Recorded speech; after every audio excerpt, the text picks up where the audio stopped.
نحمده ونصلي على رسوله الكريم اما بعد فاعوذ بالله من الشيطان الرجيم بسم الله الرحمن الرحيم رب اشرح لي صدري ويسر لي امري واحلل عقدة من لساني يفقهوا قولي۔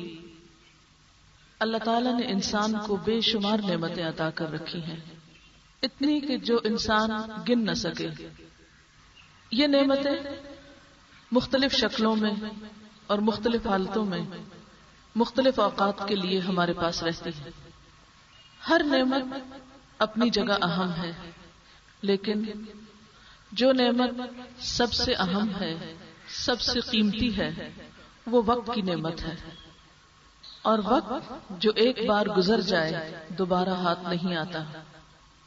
ہم میں سے ہر شخص کو وقت کی ایک مخصوص مقدار ملی ہے ہماری زندگی کی شکل میں۔ ہمارے لیے وقت کیا ہے؟ جتنی ہماری زندگی ہے، 40 سال، 50 سال، 60 سال، اس کو ہم نہ بڑھا سکتے ہیں اور نہ ہی اس میں اپنی مرضی سے کوئی تبدیلی کر سکتے ہیں۔ وقت پر ہمارا حکم نہیں چلتا۔ وقت ایسی چیز نہیں جو ہم جمع کر کے رکھ سکیں، جو خرید سکیں۔ ضائع ہونے پر ہم دوبارہ اسے قابل استعمال بنا سکیں، ہم ایسا نہیں کر سکتے۔ ہماری زندگی کا گزرتا ہوا ہر دن بس ایک ہی بار ہمیں ملا ہے۔ جو دن ایک بار گزر گیا وہ دوبارہ نہیں آئے گا۔ یہ وہ دولت ہے جو ہر روز برابر کی سب کو ملتی ہے، جو بھی ہمارے ساتھ دوسرے لوگ زندہ ہیں۔ ہر روز ہمیں 24 گھنٹوں کی شکل میں، یا دوسرے لفظوں میں 86,400 سیکنڈز کی شکل میں ہر روز وقت کی ایک مخصوص مقدار ملتی ہے۔ پھر ہمیں آزاد چھوڑ دیا گیا کہ اس مقدار کو جیسے چاہیں استعمال کریں۔ چاہیں تو اس سے بہت سا نفع کما لیں اور چاہیں تو اس کو ضائع کر دیں۔ آپ یوں سمجھیے کہ جیسے ہر روز صبح کے وقت یا جب سے دن کا آغاز ہوتا ہے اس وقت ہمارے بیلنس میں 86,400 سیکنڈز ہوتے ہیں۔ یوں سمجھے جیسے 86,400 روپے آپ کو کسی نے دے دیے۔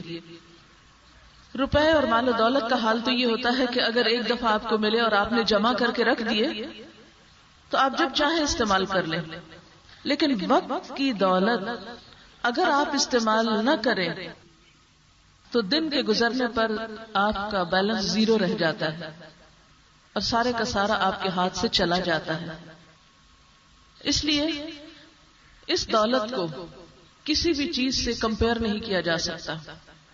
بہت سی چیزیں کھو جانے کے بعد، ٹوٹ جانے کے بعد، ضائع ہو جانے کے بعد کسی نہ کسی دوسری شکل میں ہمیں مل ہی جاتی ہیں، لیکن وقت جیسی چیز کسی بھی شکل میں دوبارہ نہیں ہمیں ملتی۔ جو گزر گیا وہ گزر گیا، جو آنے والا ہے وہ تو نیا ہے، اور وہ بھی ہر لمحے ہاتھ سے نکلا جا رہا ہے، پگھلا جا رہا ہے، برف کے اس ٹکڑے کی طرح کہ جسے آپ استعمال نہ کریں اور کچن کے کاؤنٹر پہ ایسے ہی بیکار چھوڑ دیں تو تھوڑی ہی دیر میں اس کا پانی بہہ کے نالی میں چلا جائے گا۔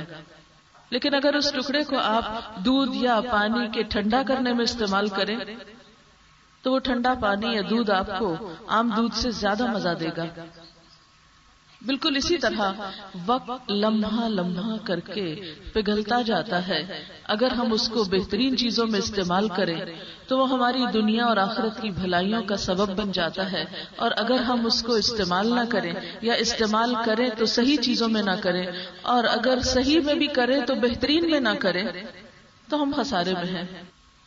اسی لیے اللہ سبحانہ و تعالیٰ فرماتے ہیں وَالْعَصْرِ إِنَّ الْإِنسَانَ لَفِي خُسْرٍ، قسم ہے زمانے کی، یقیناً انسان خسارے میں ہے، یقیناً نقصان میں ہے، إِلَّا الَّذِينَ آمَنُوا وَعَمِلُوا الصَّالِحَاتِ وَتَوَاصَوْا بِالْحَقِّ وَتَوَاصَوْا بِالصَّبْرِ، سوائے ان لوگوں کے جو ایمان لائے، جو اچھے کام کریں، ایک دوسرے کو حق کی تلقین کریں، اچھائی کی طرف لگائیں، اور ایک دوسرے کو صبر کی تلقین کریں۔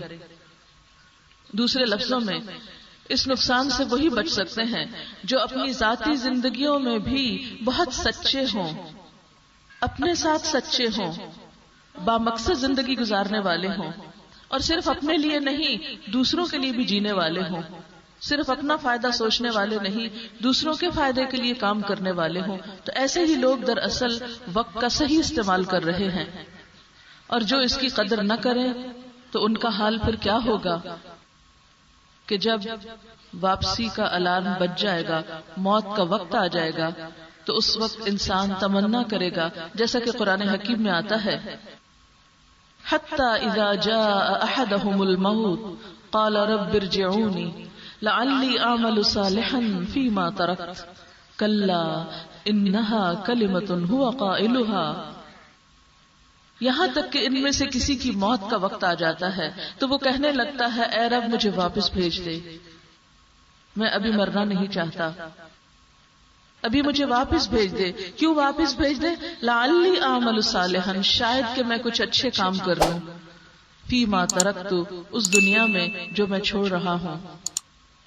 تو اللہ تعالیٰ فرمائیں گے کلا، ہرگز نہیں، یہ تو ہو ہی نہیں سکتا، اب تو کوئی مہلت ہی نہیں، کوئی چانس ہی نہیں، کوئی موقع ہی نہیں، اب تو ایک لمحہ بھی زیادہ نہیں مل سکتا. پوری دنیا کی دولت دے کر بھی اگر تم 1 منٹ لینا چاہو تو 1 منٹ بھی نہیں مل سکتا. 1 گھنٹہ اور 1 دن تو کہاں، 1 منٹ بھی تمہیں زیادہ نہیں مل سکتا. اب تو عمل صالح کا وقت گیا، اب تو نیکی کا کوئی موقع باقی ہی نہیں رہا. وہ تمہیں ایک لمبی زندگی ملی تھی، اولم نعمرکم ما یتذکر فیہ من تذکر، کیا ہم نے تم کو ایک عمر نہ دی تھی کہ جس میں نصیحت پکڑنے والا نصیحت پکڑ سکتا تھا، سبق سیکھنے والا سیکھ سکتا تھا؟ تو کلا، ہرگز نہیں، کوئی واپسی نہیں، کوئی مہلت نہیں، اور کوئی وقت نہیں اب تمہارے لیے. یہ نعمت ختم ہو گئی جو تمہارے حصے کی تھی. اور ویسے بھی یہ سب باتیں تو محض زبان کی بات ہے. انہا کلمۃ، یہ تو بس ایک بات ہے، ہوا قائلھا، جسے کہنے والا کہہ رہا ہے. اس بات میں حقیقت کچھ نہیں، اس لیے کہ ایک طویل زندگی اس نے گزاری اور کوئی اچھے کام نہیں کر کے دیے. محض تمناؤں اور امیدوں اور خیالات اور آرزوؤں کی نظر اس نے اپنی زندگی کو کر دیا. حقیقی معنی میں اپنے وقت کو استعمال نہیں کیا، یا صحیح کاموں میں استعمال نہیں کیا، یا جس طرح استعمال کرنا چاہیے تھا اس طرح نہیں کیا. انہا کلمۃ ہوا قائلھا، اب تو محض ایک واویلا ہے جو یہ کر رہا ہے. ومن ورائہم برزخ الی یوم یبعثون، اور ان سب کے آگے اب تو برزخ ہے، ہر مرنے والے کے آگے ایک طویل انتظار گاہ ہے، اس دن تک جب کہ لوگ دوبارہ اٹھائے جائیں اور اپنی اس نعمت کا حساب دیں. کیونکہ مرنے کے بعد ہم سب سے ہمارے وقت کا حساب ہوگا، ہم سے پوچھ ہوگی. حدیث پاک میں آتا ہے رسول اللہ صلی اللہ علیہ وسلم نے فرمایا ابن آدم کے دونوں قدم اس کے رب کے پاس سے نہیں ہٹیں گے جب تک کہ اس سے 5 چیزوں کے بارے میں پوچھ نہ لیا جائے. یعنی میدان حشر میں قیامت کے دن انسان ادھر ادھر بھاگ نہ سکے گا جب تک 5 باتوں کا جواب نہ دے دے. ان میں پہلی بات، عمر کن کاموں میں گزاری، عمر کہاں کھپائی. دوسری بات، اپنی جوانی کس کام میں خرچ کی. یعنی خصوصی طور پر زندگی کا جو پرائم ٹائم ہے، وقت کا جو بہترین حصہ ہے، جوانی کا حصہ، اس کے بارے میں پھر الگ سے سوال کیا جائے گا. اور ان 5 سوالوں میں 2 سوال گویا ہمارے وقت کے بارے میں ہیں. عمر کس کام میں گزاری اور جوانی کس کام میں لگائی، اور مال کہاں سے کمایا اور خرچ کہاں کیا، اور جو علم حاصل کیا اس پر عمل کتنا کیا. آج ہم ذرا سوچیں کہ ہم زندگی کن کاموں میں گزار رہے ہیں.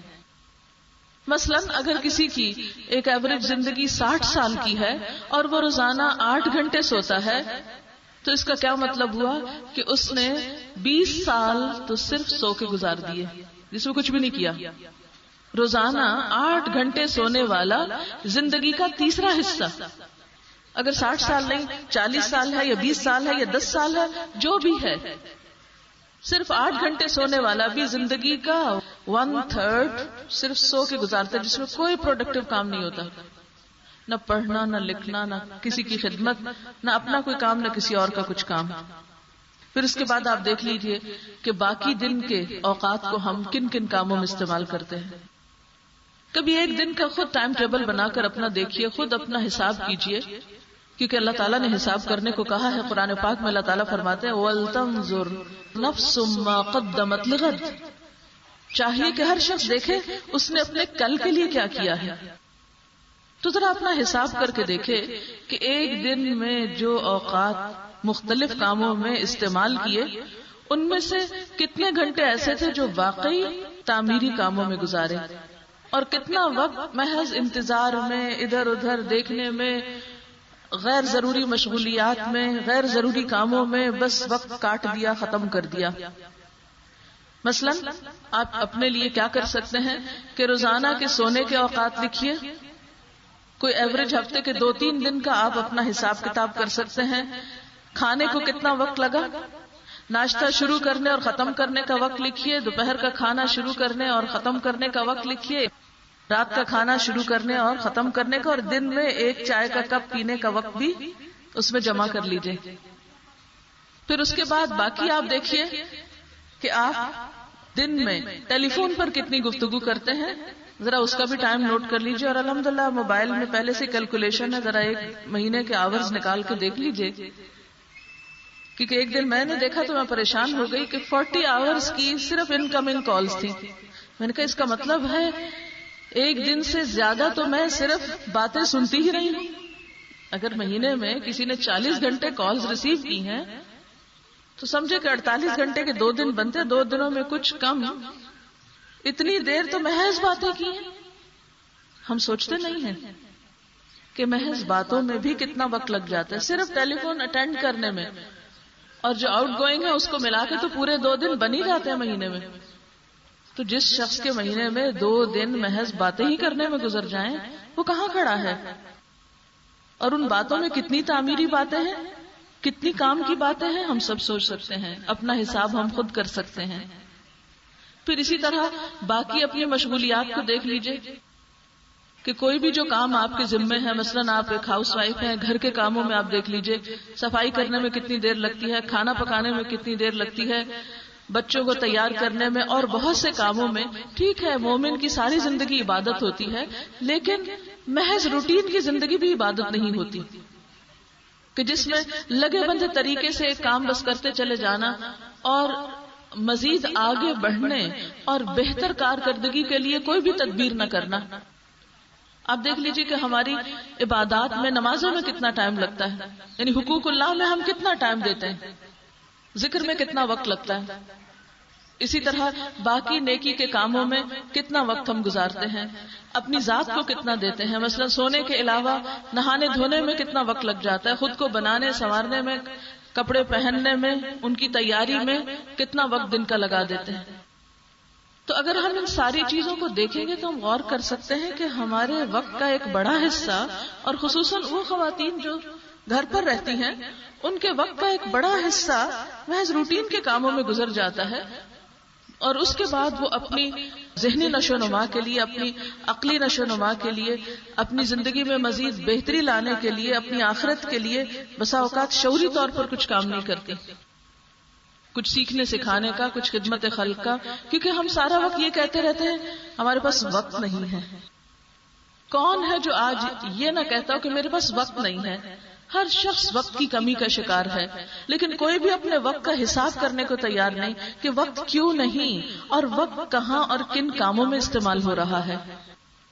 کیونکہ ہمیں صرف وقت گزارنا نہیں اور صرف کاموں کو پھیلانا نہیں، یہ بھی دیکھنا ہے کہ کتنے کام ان میں فائدے کے ہیں، آخرت کے اعتبار سے، دنیا کے اعتبار سے، اور اس فائدے کو اور ہم کتنا میکسیمم بڑھا سکتے ہیں، اور کن کاموں کا نہ دنیا میں کوئی فائدہ ہے اور نہ آخرت میں کوئی فائدہ ہے کہ ان کاموں کو ہم اپنی زندگی سے نکال باہر کریں، کیونکہ لمحے لمحے کا حساب ہوگا۔ حضرت جنید بغدادی ایک بہت اللہ والے بزرگ گزرے ہیں، ان کا ایک قول ہے کہ ہر لمحہ دیکھتے رہو کہ اللہ سے کتنے قریب ہوئے، جنت سے کتنے قریب ہوئے، شیطان سے کتنے دور ہوئے، جہنم سے کتنے دور ہوئے۔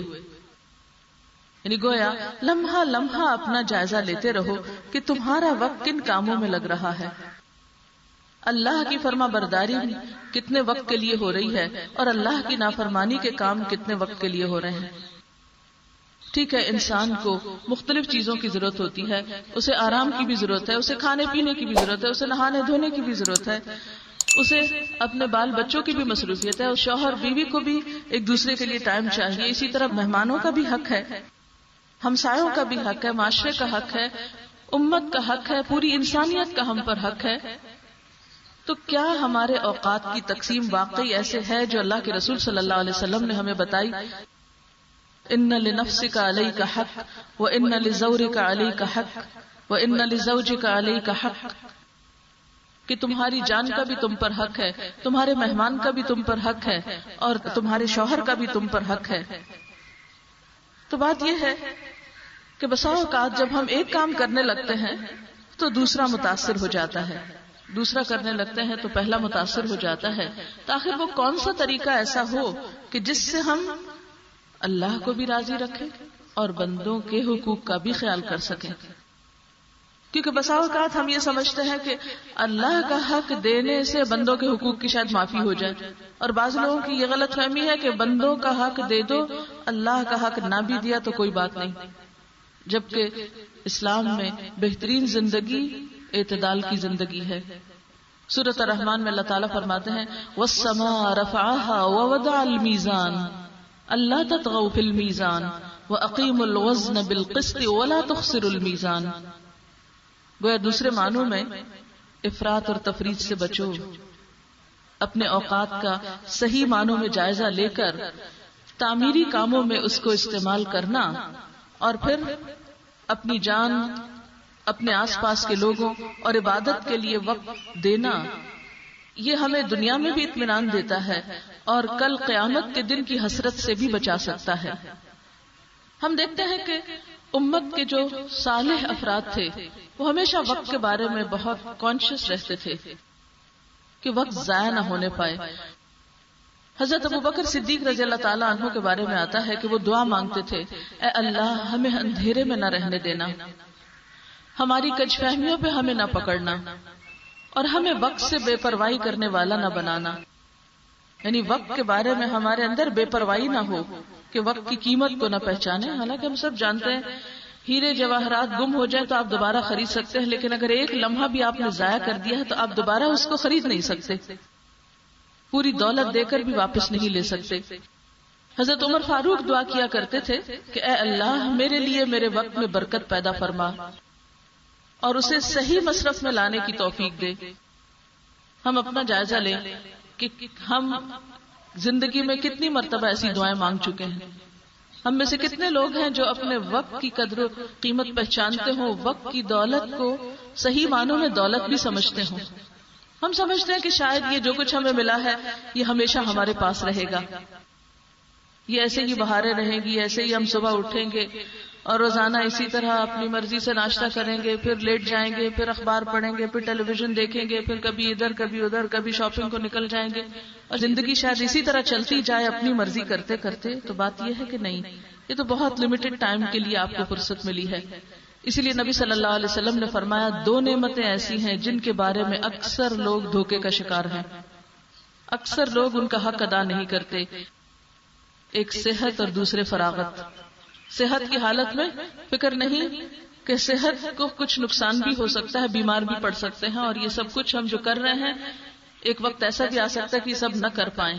اور اسی طرح فرصت کے وقت کا عموماً لوگ صحیح استعمال نہیں کرتے کہ اس سے اپنی آخرت کی بہتری کے لیے کوئی کام لے سکیں، اور اسی وجہ سے وہ اس سے بے پرواہی برتتے ہیں. تو اس لیے حضرت عمر رضی اللہ تعالی عنہ کیا فرماتے ہیں کہ اے اللہ مجھے میرے وقت کو صحیح استعمال کرنے کی توفیق دے. ہمیں بھی یہ دعا مانگنی چاہیے کہ اللہ ہمیں اپنے وقت کو صحیح کاموں میں اور بہترین کاموں میں استعمال کرنے کی توفیق عطا فرما.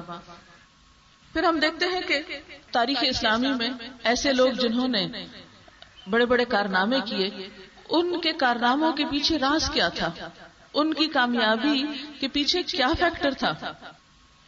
آج کے دور میں امت مسلمہ میں شاید ایسی مثالیں کم ملیں، ہیں خال خال کہیں، لیکن شاید کم ہی ہوں. مغربی اقوام میں ایسی بہت سی مثالیں آپ کو مل جائیں گی، لیکن ہمارے لیے تو وہی لوگ نمونہ ہیں جو انعمت علیہم ہیں. اسی کے لیے ہم دعا کرتے ہیں صراط الذین انعمت علیہم، یا اللہ ہمیں بھی ان لوگوں کے راستے پہ چلا جن پر تیرا انعام ہوا، جن سے تو راضی ہو گیا. تو چند ایک مثالیں ان کی زندگی سے کہ وہ کس طرح وقت استعمال کرتے تھے. مثلا ابن الجوزی کے بارے میں آتا ہے کہ ان کی 1000 چھوٹی بڑی کتابیں ہیں. وہ مسلسل لکھنے کا کام کیا کرتے تھے اور بہت مفید چیزیں انہوں نے لکھی ہیں، مختلف موضوعات پر ان کی کتابیں ہیں. کہتے ہیں کہ انہوں نے زندگی میں اتنی کتابیں لکھی، قلم کا اتنا زیادہ استعمال کیا کہ قلم کے تراشوں کو وہ سنبھال کے رکھتے تھے. جب وہ فوت ہوئے تو ان تراشوں سے پانی گرم کر کے ان کو غسل دیا گیا. اب آپ دیکھیں کہ اگر 1-2 قلم کا اتنا سا تراشا تو اس سے پانی گرم نہیں ہوتا. ایک اچھی خاصی مقدار ہوگی جو کافی دیر تک جلتی رہی اور پھر اس سے پانی گرم ہوا.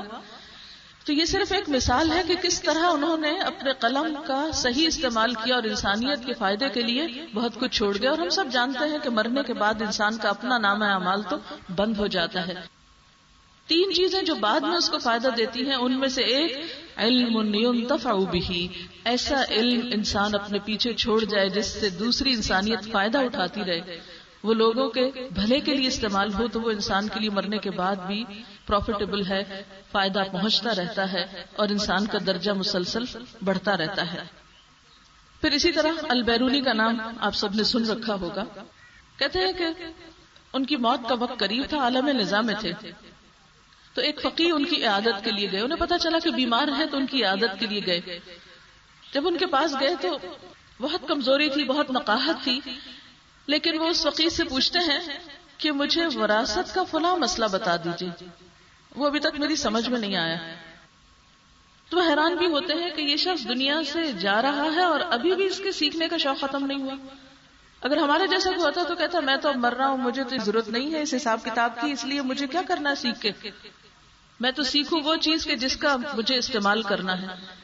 لیکن انہوں نے کہا کہ میں یہ بات پسند کروں گا کہ ایک چیز جس کو میں نہیں جانتا اس کو جان کر مروں بنسبت اس کے کہ اس کو جانے بغیر مر جاؤں. اب شوق دیکھیے نا علم حاصل کرنے کا اور سیکھنے کا. یہی وجہ ہے کہ وہ انسانیت کے فائدے کے تھے اور آج ہم اپنے بھی فائدے کے نہیں ہیں. ایسے ہی لوگوں نے دوسروں کے لیے بہت سے ایسے کام کیے کہ جس سے انسانوں کے لیے علم کی راہیں روشن ہوئی. پھر اسی طرح فتح ابن خاقان کے بارے میں آتا ہے، عباسی خلیفہ متوکل کا وزیر تھا.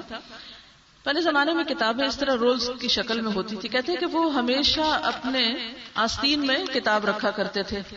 وزیر تھے اور آپ کو معلوم ہے وزیر عربی میں بوجھ اٹھانے والے کو کہتے ہیں، اور وزیر بادشاہ سے بھی زیادہ مصروف شخصیت ہوتی ہے. تو ہمیشہ اپنی آستین میں ایک کتاب رکھتے تھے. تھوڑی دیر کے لیے بھی انہیں اپنے دفتر کے کاموں سے فرصت ملتی فوراً نکال کے پڑھنے لگتے، یا تھوڑی دیر کے لیے اگر سستاتے کہ بیٹھے بیٹھے تھک گئے ہیں، ذرا سے پیچھے کو ٹیک لگائی تو فوراً کوئی اچھی تحریر جو قلب و عقل کی راحت کا سبب ہو اسے نکال کے پڑھنے لگتے. یہ وہ لوگ ہیں جنہوں نے اپنے وقت کا بہترین استعمال کیا. ابن رشد کے بارے میں آتا ہے کہ انہوں نے اپنی شعوری زندگی میں صرف 2 راتیں مطالعہ نہیں کیا. صرف 2 راتیں ایسی تھی کہ جس میں وہ پڑھ نہیں سکے، ہر روز رات کو پڑھتے تھے. میں اور آپ غور کریں کہ ہم میں سے کتنے لوگ ریڈنگ کے عادی ہیں، کتابیں پڑھنے کے عادی ہیں کہ جو ہم بغیر کسی امتحان کے پڑھیں، کیونکہ اکثر لوگ صرف اس وقت پڑھتے ہیں جب کوئی امتحان سر پہ ہوتا ہے یا کوئی نمبر چاہیے یا ڈگری چاہیے، لیکن بھول جاتے ہیں کہ علم صرف ڈگریاں حاصل کرنے کے لیے نہیں ہے. علم تو انسان کی شخصیت اور کردار اور اخلاق کی بہترین نشو و نما کے لیے ہے. بہرحال ایک نہیں کئی ایک مثالیں ملتی ہیں. امام بخاری کے بارے میں آتا ہے کہ چاندنی راتوں میں انہوں نے اپنی تاریخ کبیر کا مسودہ لکھا، کیونکہ ان دنوں لائٹس نہیں تھی تو لوگ رات کو جلدی سو جایا کرتے تھے. چراغ ہوتے تھے لیکن بسا اوقات تیل نہیں ہوتا تھا، طالب علم اتنا افورڈ نہیں کر سکتے تھے. تو چاندنی راتوں میں جب دیکھنے کے لائق ہوتے یا لکھ سکتے تھے تو اس میں وہ لکھ لیا کرتے تھے. آج ہم میں سے کتنے لوگ ہیں جو کم سے کم وسائل میں اتنے بڑے کام کر جائیں جیسا کام امام بخاری نے کیا، کیونکہ ہمارے اندر وہ امنگ ہی نہیں، نہ اپنے لیے کچھ کرنے کا جذبہ ہے اور نہ امت کے لیے کچھ کرنے کا، نہ انسانیت کے لیے کچھ کرنے کا. تو جب زندگی میں کوئی گول ہی نہیں ہوتا، کوئی مقصد ہی نہیں ہوتا، تو وقت بھی صحیح طور پر استعمال نہیں ہو سکتا. تو وقت کے صحیح استعمال کے لیے سب سے اہم چیز یہ ہے کہ ہماری زندگی بامقصد ہو، ہماری زندگی میں پلاننگ ہو. ہم نے ایک دن کیسے گزارنا ہے، کون کون سے کام کرنے ہیں جس میں دوسروں کی بھلائی ہو، خدمت خلق ہو، کچھ سیکھنے سکھانے کا کام ہو، کچھ عبادت ہو، اور کچھ روٹین کے کام ہو جو انسانی ضروریات کے ہوں. اور فراغت کا تو اسلام میں کوئی تصور ہی نہیں. اور اسی سے آپ دیکھیں کہ نماز میں کوئی چھٹی نہیں کہ کوئی ایک دن چھٹی کا دن ہو. چھٹی کے دن کا کانسیپٹ کیا ہے کہ نماز جمعہ جب ادا کر لو تو کیا کرو، زمین میں پھیل جاؤ اور اللہ کا فضل تلاش کرو، اللہ کا رزق تلاش کرو. یہ چھٹی کے دن کا کانسیپٹ ہے. فرائیڈے از اے ہالیڈے، لیکن اس ہالیڈے میں بھی کیا ہے، نماز پڑھ کے پھر کام پہ جاؤ. رسول اللہ صلی اللہ علیہ وسلم کا جب مشن مکمل ہو گیا تو آپ کو کیا فرمایا گیا، فَإِذَا فَرَغْتَ فَانْصَبْ وَإِلَىٰ رَبِّكَ فَارْغَب. جب تم فارغ ہو جاؤ تو اپنے آپ کو تھکاؤ، یعنی عبادت کی مشقت میں لگ جاؤ اور اپنے رب کی طرف رغبت کرو. ہماری فراغت کیا ہوتی ہے؟ جب ہم دنیا کے کاموں سے فارغ ہوتے ہیں تو ہم میں سے کتنے لوگ یہ سوچتے ہیں کہ ٹھیک ہے اب یہاں سے تو فارغ ہوئے، اب رب کی عبادت میں کچھ وقت لگایا جائے یا اس طرف کچھ توجہ دی جائے. نہیں، پھر ہم صرف تفریح اور صرف انٹرٹینمنٹ کا سوچتے ہیں کہ اتنا کام کر لیا، اب ہمارا حق ہے کہ ہم کچھ وقت فارغ گزاریں. ٹھیک ہے، اسلام میں تفریح منع نہیں ہے، لیکن حد کے اندر، فرائض کی ادائیگی کے بعد. لیکن بیکار قسم کی تفریح جس میں گھنٹوں بیٹھ کر لوگ گپ شپ کیا کریں، راتوں کو بغیر کسی غرض کے جاگا کریں، شادی بیاہ میں گھنٹوں لگایا کریں، صرف بازاروں میں شاپنگ کے لیے، اور شاپنگ بھی وہ جس کی ضرورت نہ ہو، بیکار میں ایک دکان سے دوسری دکان میں گھوما کریں، ایسی کسی تفریح کا کوئی تصور نہیں. اس لیے کہ ایک ایک لمحہ جو پوری زندگی کی دولت دے کے واپس نہیں آ سکتا، اس کو بغیر کسی مقصد کے یوں ہی صرف کر دیا جائے، یہ تو ممکن ہی نہیں. ایک بندہ مومن تو اس کا سوچ بھی نہیں سکتا. ایک خاتون کہنے لگی مجھ سے کہ مجھے بارگیننگ کا بڑا شوق ہوتا تھا. میرے ہسبینڈ کو بہت برا لگتا تھا کہ تم جو خریدنا خریدو لیکن بارگیننگ نہ کیا کرو، بہت وقت ضائع ہوتا ہے. کہتے لیکن میرے اندر بہت تھا کہ میں کس طرح لے لوں کہ جیسے کوئی بھاؤ بتائے ویسے ہی اس بھاؤ چیز لے لوں، یہ تو اپنے آپ کو لٹانے والی بات ہے. کہتے ایک دکان پہ مجھے کوئی چیز پسند آئی تو میں نے اپنے ہسبینڈ کو کسی طریقے سے کہا کہ جائیے آپ کچھ اور کر لیجیے، میں بھی آتی ہوں. کہتے تقریباً آدھے گھنٹے کے بعد میں لوٹی تو مجھ سے پوچھنے لگے کہ اچھا تم نے کتنے پیسے کم کرائے؟ میں نے کہا 25 روپے. کہتے تمہیں معلوم ہے تم نے آدھا گھنٹہ 25 روپے میں دے دیا، صرف 25 روپے بچانے کے لیے تم نے آدھا گھنٹہ بحث کی، ٹال مٹول کی. کیونکہ دکاندار سے جب بارگیننگ شروع کرے تو وہ صرف ہم سے گفتگو نہیں کرتا، وہ ہمیں چھوڑ کے اور کسٹمرز کو سرو کرنے لگتا ہے. پھر وہ دوبارہ پڑھتے، پھر آپ بحث کرتے، پھر وہ چھوڑ دیتا، پھر آپ آگے ہوتے، پھر کچھ اور دیکھتے ہیں ادھر ادھر، اور پھر کھینچا تانی کر کے کچھ بچاتے بھی ہیں تو کتنا بچا لیتے ہیں. مگر جو ہمارا وقت جاتا ہے، جو اس وقت میں بعض اوقات نمازیں چلی جاتی ہیں اور فرائض میں کوتاہی ہو جاتی ہے، گھر واپس آئے تو وہ الٹا پڑا ہوتا ہے، بہت سے کاموں میں تاخیر ہو جاتی ہے. لیکن ہم کم ہی سوچتے ہیں کہ ہم اپنے وقت کو کہاں کہاں کس بے دردی سے استعمال کر رہے ہوتے ہیں. اب دیکھیے کہ ہماری جتنی بھی عبادات ہیں یہ ہمیں پابندی وقت کا سبق سکھاتی. ایک بہترین پلانر ہے ہمارے لیے. ایک دن کی پلاننگ ہماری نمازیں کرتی. اتنے بجے اٹھنا ہے تم کو، فجر کی نماز ہماری صبح کی پلاننگ کا آغاز ہے کہ اتنے بجے، اس کے بعد نہیں، اس سے پہلے پہلے اٹھنا ہے. اور جب ہم نماز کے عادی نہیں ہوتے تو ہم جب جی چاہتا اٹھتے، اور خاص طور پر اس وقت میں جب ہمارے سامنے کوئی اور ایسا کام نہ ہو کہ بچوں کو اسکول بھیجنے کا یا کوئی اور گھر سے خود نکلنے کا کوئی ایسا خاص کام نہ ہو، تو پھر ہم جب جی چاہتا اٹھتے ہیں، اٹھ کے بھی سو جاتے ہیں، سو کے پھر اٹھتے ہیں، بس اسی طرح سستی میں وقت ضائع کرتے رہتے ہیں. پھر اٹھے کبھی بغیر کسی سوچ کے اٹھا لی اخبار، وہ پڑھنے لگے، جو بیکار کی دنیا بھر کی خبریں ہیں وہ پڑھ ڈالی. اللہم انی اعوذ بک من علم لا ینفع، اللہ میں تیری پناہ میں آتا ہوں اس علم سے بچنے کے لیے جو کوئی فائدہ نہ دے. کبھی اخبار کی بہت تفصیلات پڑھتے ہوئے ہم نے سوچا کہ یہ ساری تفصیلات ہمارے کس کام کی ہیں؟ نہ ان کا ہمارے کسی فیلڈ سے تعلق ہے، نہ ان کا ہمارے کسی خاص نفع مند علم سے، کسی کام سے. اللہ کی کتاب کی تلاوت کا تو ہمارے پاس وقت نہیں ہوتا. لیکن اخبار کی ہر خبر خواہ وہ کام کی ہے نہیں ہے، ہمارے کسی علم میں اضافے کا سبب ہے یا نہیں ہے، ہیڈ لائنز پڑھنے کے بعد باریک خبریں، اس کے بعد بقایا جات، پھر صفحے آگے پیچھے الٹنا، بیکار قسم کے سارے اشتہار جس سے ہماری کوئی غرض نہیں، یہ سب کچھ پڑھنا یہ کس میں آتا ہے؟ اس سے کیا حاصل ہوگا؟ اس کا یہ مطلب نہیں کہ اخبار چھوڑ دیں یا آپ ٹیلی ویژن میں خبریں نہ دیکھیں، لیکن ہم لوگ کرتے کیا ہے، ایک دفعہ ٹیلی ویژن پہ خبریں دیکھتے ہیں، پھر اخبار میں پڑھتے ہیں، پھر آگے جا کے لوگوں سے بحث مباحثہ کرتے ہیں، پھر اداریے پڑھنے بیٹھ جاتے ہیں، معلوم نہیں کیا کچھ، لیکن ان سب چیزوں کا حاصل کیا ہے، اینڈ کیا ہے؟ کچھ بھی حاصل نہیں۔ ہم یہ ساری خبریں پڑھ کے لمبے چوڑے فلسفیانہ تبصرے کر کے امت کو کیا فائدہ پہنچا رہے ہیں؟ ہم کس کی خدمت کر رہے ہیں؟ ہمارے دل میں اگر اخبار پڑھ کے کوئی درد اٹھتا بھی ہے تو وہ درد دل کس کام آتا ہے؟ کیا واقعی ہم پھر کوئی تعمیری کام بھی کرتے ہیں، یا محض تبصروں کی حد تک، یا اپنے اندر جلن کوڑھن کے علاوہ کچھ اور بھی اس کا حاصل؟ کچھ بھی نہیں۔ یا تو وہ نا کہ ہم پڑھیں اور پڑھ کے پھر کچھ کریں بھی۔ بہت سے لوگ کہتے ہیں جی اخبار پڑھ کے تو بی پی ہائی ہو جاتا ہے۔ کہ کس نے کہا کہ بی پی ہائی کرو؟ کیونکہ بہت سے لوگ فرسٹریشن کا شکار ہوتے ہیں، پڑھ کے پھر کچھ نتیجہ جو نہیں نکلتا، زیادہ سے زیادہ یہ ہوتا ہے کہ کسی بھی مجلس میں بولنے کا موقع مل جائے تو خوب بھڑاس نکال دیتے ہیں، اگلی پچھلی لوگوں کی عزتیں اڑاتے ہیں، جس معاملے میں علم ہے اس میں بھی بولتے ہیں، جس میں نہیں اس میں بھی بولتے ہیں، حالانکہ ایک ایک لفظ لکھا جا رہا ہے، ایک ایک لفظ کا حساب دینا ہوگا، سب کچھ نامہ اعمال میں تولا جائے گا۔ لہذا بیکار کی گفتگو، بیکار کے تبصرے، بیکار کا علم جس میں کوئی تعمیری چیز نہ ہو، اس سے کیا حاصل؟ اس کے برعکس اگر کوئی سنجیدہ علمی کتاب پڑھنا ہو، کوئی سنجیدہ گفتگو کرنی پڑے، تو اس کے لیے ہم میں سے کتنے لوگ اپنے آپ کو اس کا اہل سمجھتے ہیں یا اس کے لیے کچھ تیاری؟ آپ خواتین ہونے کے حوالے سے اپنے بچوں کی تربیت کی ذمہ دار ہیں، لیکن اگر آپ کے پاس ہی تعمیری علم نہیں، آپ کے پاس ہی مفید علم نہیں، اگر آپ کا دل و دماغ روشن نہیں، تو بچوں کے اندر روشنی کون ڈالے گا؟ ان کی رہنمائی کون کرے گا؟ ایک اندھیری گود سے تعلیم یافتہ بچے تو نہیں نکل سکتے، تربیت یافتہ بچے تو نہیں برآمد ہو سکتے، لیکن ہم عموماً مفید کتب کا مطالعہ اپنی ضرورت نہیں سمجھتے۔